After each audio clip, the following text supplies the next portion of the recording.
ಮಾನ್ಯ ಮುಖ್ಯಮಂತ್ರಿಗಳೇ, ಕರ್ನಾಟಕ ರಾಜ್ಯದ ನ್ಯಾಯಾಂಗ ವ್ಯವಸ್ಥೆಗೆ ತಮ್ಮ ಸಹಕಾರವನ್ನು ನೀಡುತ್ತಿರುವುದು ಶ್ಲಾಘನೀಯ. ನ್ಯಾಯಾಂಗಗಳ ಕಟ್ಟಡಕ್ಕೆ ಮತ್ತು ನ್ಯಾಯಾಧೀಶರ ನಿವಾಸಗಳು ವಿವಿಧ ಜಿಲ್ಲೆಗಳಲ್ಲಿ ಸ್ಥಾಪಿಸುವುದು ಅತ್ಯವಶ್ಯಕ. ಈ ವಿಷಯಕ್ಕೆ ಸಂಬಂಧಿಸಿದಂತೆ ಪ್ರಸ್ತಾವನೆಯನ್ನು ಕಳುಹಿಸಿದಾಗ ಮಂದಗತಿಯಲ್ಲಿ ಅದರ ಬಗ್ಗೆ ರಾಜ್ಯ ಸರ್ಕಾರದ ಅಧಿಕಾರಿಗಳು ಸುಮಾರು ಬಾರಿ ಗಮನಹರಿಸಿರುತ್ತಾರೆ.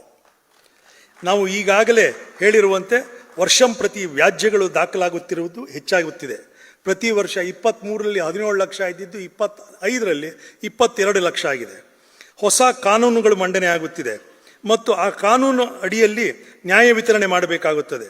ಆದರೆ ಇದೇ ಕಾಲದಲ್ಲಿ ಮೌಲ್ಯ ಸೌಕರ್ಯಗಳ ಬಗ್ಗೆ, ನ್ಯಾಯಾಧೀಶರುಗಳನ್ನು ನೇಮಕಗೊಳಿಸುವ ಬಗ್ಗೆ, ಪಬ್ಲಿಕ್ ಪ್ರಾಸಿಕ್ಯೂಟರ್ಗಳನ್ನು ನೇಮಕಗೊಳಿಸುವ ಬಗ್ಗೆ ನ್ಯಾಯಾಲಯಗಳು ಇತರ ಪ್ರಸ್ತಾವನೆಯನ್ನು ಕಳುಹಿಸಿದಾಗ ತಮ್ಮ ಅಧಿಕಾರಿಗಳು ಮಂದಗತಿಯಲ್ಲಿ ಅಥವಾ ಕೆಲವು ಬಾರಿ ಅದರ ಬಗ್ಗೆ ಗಮನ ಹರಿಸದೆ ಬೇಡಿಕೆಗಳನ್ನು ಕಡಿತಗೊಳಿಸಿ ಅನುಮೋದಿಸಿರುವ ಉದಾಹರಣೆಗಳು ಬೇಕಾದಷ್ಟು ಇವೆ. ಕಳೆದ 2 ವರ್ಷಗಳಲ್ಲಿ ಬೆಂಗಳೂರು, ಕಲಬುರಗಿ ಹಾಗೂ ಧಾರವಾಡ ಉಚ್ಚ ನ್ಯಾಯಾಲಯಗಳ 666 ಹುದ್ದೆಗಳನ್ನು ಅನುಮೋದನೆಗಾಗಿ ಕೇಳಿದ ಮೇರೆಗೆ ತಮ್ಮ ಅಧಿಕಾರಿಗಳು 238 ಹುದ್ದೆಗಳನ್ನು ಮಾತ್ರ ಅನುಮೋದಿಸಿರುತ್ತಾರೆ. ಇದೇ ರೀತಿಯಾಗಿ ಜಿಲ್ಲಾ ನ್ಯಾಯಾಲಯಗಳಿಗೆ 680 ಹುದ್ದೆಗಳ ಅವಶ್ಯಕತೆ ಪ್ರಸ್ತಾವನೆಯನ್ನು ಮಂಡಿಸಿದಾಗ ಕೇವಲ 400 ಹುದ್ದೆಗಳನ್ನು ಅನುಮೋದಿಸಿರುತ್ತಾರೆ.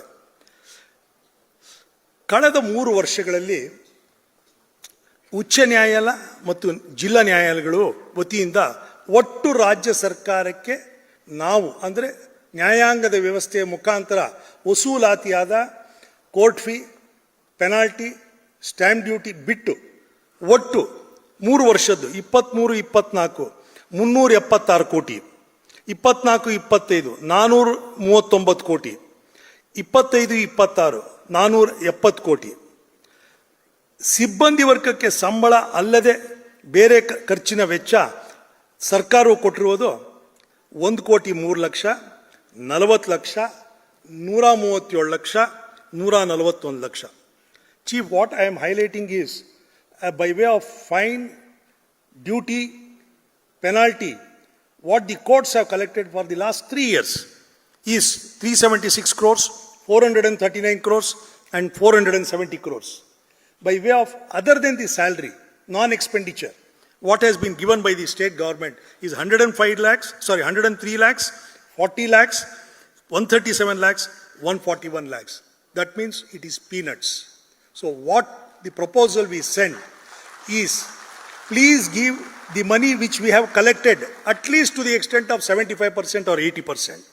ಈ ಅಂಕಿಅಂಶಗಳನ್ನು ನಾವು ನ್ಯಾಯಾಲಯಗಳ ವತಿಯಿಂದ ವಸೂಲಿ ಮಾಡಿರುವ ಕೋರ್ಟ್ ಫೀ ಮತ್ತು ಇತರೆ ಮೊತ್ತದಲ್ಲಿ ಹೋಲಿಸಿದಾಗ ಸರ್ಕಾರವು ನ್ಯಾಯಾಲಯದ ಅಭಿವೃದ್ಧಿಗೆ ಕೊಟ್ಟಿರುವ ಹಣವು ಅತ್ಯಂತ ಕಡಿಮೆ ಆಗಿರುತ್ತದೆ. ಆದ್ದರಿಂದ ಉಚ್ಚ ನ್ಯಾಯಾಲಯದಿಂದ ಬರುವ ಪ್ರಸ್ತಾವನೆಗಳನ್ನು ಕಡಿತಗೊಳಿಸದೆ ತ್ವರಿತವಾಗಿ ಅನುಮೋದಿಸಲು ತಾವು ಖಂಡಿತವಾಗಿ ನಿರ್ದೇಶನ ಈ ಕೂಡಲೇ ಕೊಡುತ್ತೀರಾ ಎಂದು ಆಶಾಭಾವದೊಂದಿಗೆ ಇರುತ್ತೇನೆ.